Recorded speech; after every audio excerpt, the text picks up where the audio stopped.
Hi, I'm Daniel, this is the TriathlonDan YouTube channel, and this is my race bike build, my crit racing bike on a budget.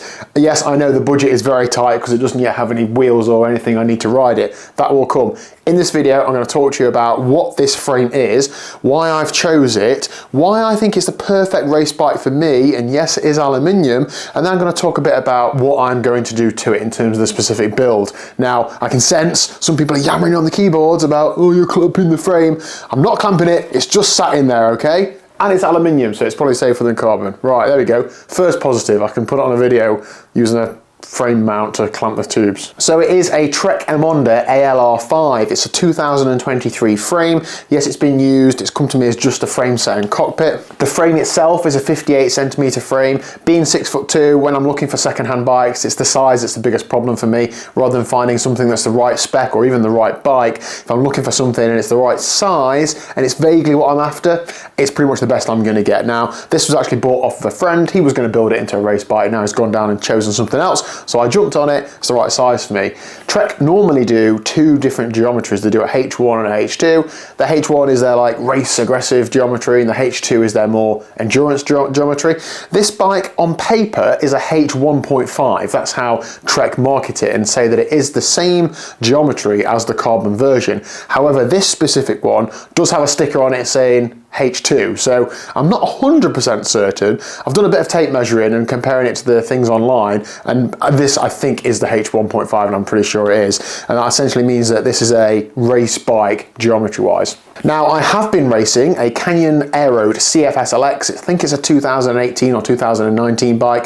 It's an X-Teen bike, it's carbon, I've got Zip 404 wheels, SRAM ETAP 11 speed. It's a brilliant race bike. It's taken me to not very much success, but that's not the bike's fault, that's mine. I've really enjoyed riding it, but I have succumbed to the disc brake Illuminati this year, and therefore I do want to get a disc brake road race and crit bike so that I can swap wheels around, and I just enjoy being able to ride disc brakes and have bigger tyre clearance to ride bigger tyres. So that's where this has come in. But when I built that bike, I bought it as a frame set, then I bought the wheels and bought the group set, and altogether it cost me about £2,500, and that's what I wanted to do for my new race build. But as we know, the bike market is absolutely nuts. Brand new bikes are incredibly expensive, and if you're looking for something the same sort of spec as that, it's £6,000-7,000, and whether they're worth it or not is a different question. It's not worth me spending that much money on a bike that I'm going to do a few laps of Darley Moor on and probably not win, so I'd feel a lot better spending a lot less money on something that's still going to give me as much enjoyment.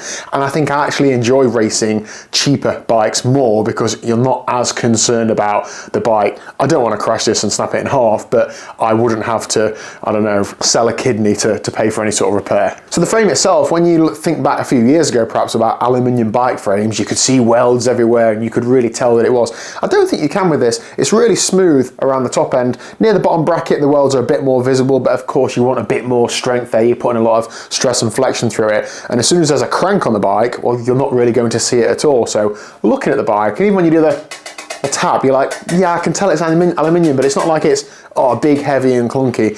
And on weight, now, Trek do several different versions of the carbon layup, so it's hard to measure this directly against the carbon bike. Against the entry-level carbon bike, the frame alone is 50 grams heavier. Against their top-end carbon bike, it's a few hundred grams heavier. But I'm talking, I think something like 450 grams. I'm an average rider. I'm 100 kilos at the minute. I'm working on that. But that absolutely means nothing to me. It doesn't matter at all that frame's a couple of hundred grams lighter. So in terms of costings, the full RRP of this bike, so in the mechanical version it's £2,325, and with the Di2 it's £3,200 and something pounds. However, there's lots of deals on with these at the minute. I've seen the mechanical version up for as low as £1,300 recently, which makes those brand new a great buy. Now for this, in this setup, I've paid £600, so the frame and the cockpit. So I think that's pretty good value. I'm hoping that the total build will come in somewhere between £2,500, similar to what I spent on my last road race bike, and I'm hoping to sell that road race bike for somewhere around there, probably a little bit less. So that's the same sort of vein, and for me I feel like I'm getting something of a similar level at a similar price point. So with the frame being like the racy version, there's no mudguard mounts, it's not big, heavy and clunky. It's got flat mount disc brake caliper mounts, which is cool. Front mech hanger for if I want to run this 2x, which I think I'm going to run it 2x. Fully internal cable routing, so regardless of whether you're using mechanical shifters or Shimano Di2 or wireless, it's going to be fully internal. And that it does include brake hoses as well. There's a little special drop down thing in the middle of the steerer tube where the hoses run down, so you can run that straight down inside the fork and out to the front. That's really clean, that's really integrated. That is, I think, brilliant and exactly what you look for in a top tier race bike, which of course this isn't the top tier money. Now, this specific cockpit that this bike has on it, now this cockpit has actually come from Harry Tanfield, very good rider. I will be doing this no service whatsoever. I didn't get the bike from Harry Tanfield, but the cockpit came from him through somebody else. 34 centimetre wide bars. Now, I am a fan of running narrow bars for road racing and crit racing. I do think sometimes though, I've certainly looked at pictures of me and I'm on narrow bars and my elbows are like that. So it's a bit like, oh, what's the point? But I am going to work on having that, a better position when it matters. So it's just a case of seeing how it goes. I've only normally done it with tilted in shifters. And I think when you have tilted in shifters, you tilt your hands in and then makes your elbows come out, whereas with this I'll be able to run almost straight shifters, and I think that'll help keep my elbows in. But essentially means that it's a carbon cockpit. It is like an AliExpress sort of Chinese buy. I do see Harry puts a lot of stuff on Facebook Marketplace. I think he's a bit of a wheeler dealer, and the previous buyer did also have this cool little stem top cap 3D printed, which he tells me is really expensive, and I certainly haven't paid for that, so thanks for that. The stem might look quite long because it is quite long, so this geometry of the frame versus my Air Road, it's 24 millimeters shorter on the top tube, which has then meant that I've needed a longer stem. So this stem is 150 millimeters long. Now that is quite long.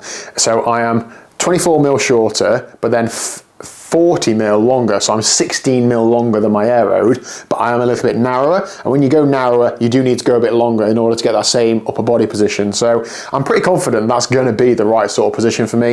If it isn't, I have got a spare like Canyon cockpit that is wider and not as long, so I've got an option there, but I'm pretty sure they'll be okay, but I do need to get up the turbo and figure it out. In terms of the rest of the build, well, I'm not entirely sure what I'm going to be doing yet. I am going to source and locate all the parts over the next couple of weeks and hopefully build it up over Christmas. Wheels wise, I'd like something 50 to 60 millimeters deep, tubeless ready ideally. I'm going to try and run 30 mil tyres on this bike. Officially Trek say you can run 28s, which normally means you can run a little bit bigger, so depending what wheels I end up getting and how wide they are, I will see what I end up with and see what I can get on them. It's got a screw fit bottom bracket. Trek have gone to this for a lot of their bikes I see, so interested to see how they perform and how that feels, but I'm hoping it'll be a lot easier than press fit. I've certainly had my challenges with press fit over the last couple of years. And crank set and group set wise, I don't really know just yet. That's why I haven't bought a BB just yet, because I want to make sure I get the right one for the right crank.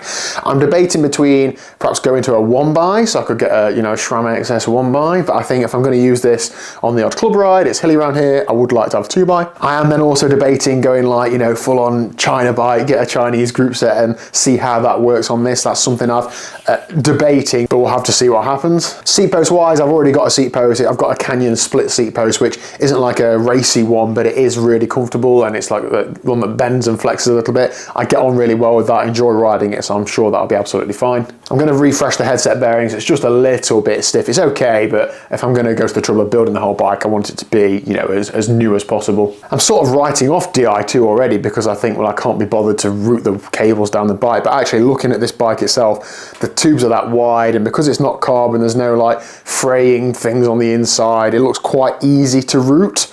I'll stand corrected if it's not, but I do think like a wireless group set is easier to fit. If I was doing a true budget build, then yes, I'd put a mechanical group set on there, but I just think because of the way the market is at the minute, you can definitely get some good deals on electronic group sets, and I do like how electronics group sets rides, and my vibe with this is that I want it to be of similar spec to my current race bike, so I don't feel like I'm taking a step back, but I still don't want to break the bank whilst doing so. So I've got to strike some balance with some things, so if that means I spend a bit more on an electronic group set, but my crank isn't a high spec, that's the balance I'll strike. I'd be really interested to hear if anybody's got one of these, if anybody's ridden one of these. Let me know your thoughts in the comment section down below. Have I made a massive mistake? Should I keep the Canyon? Or is this a smart choice for a race bike for 2025?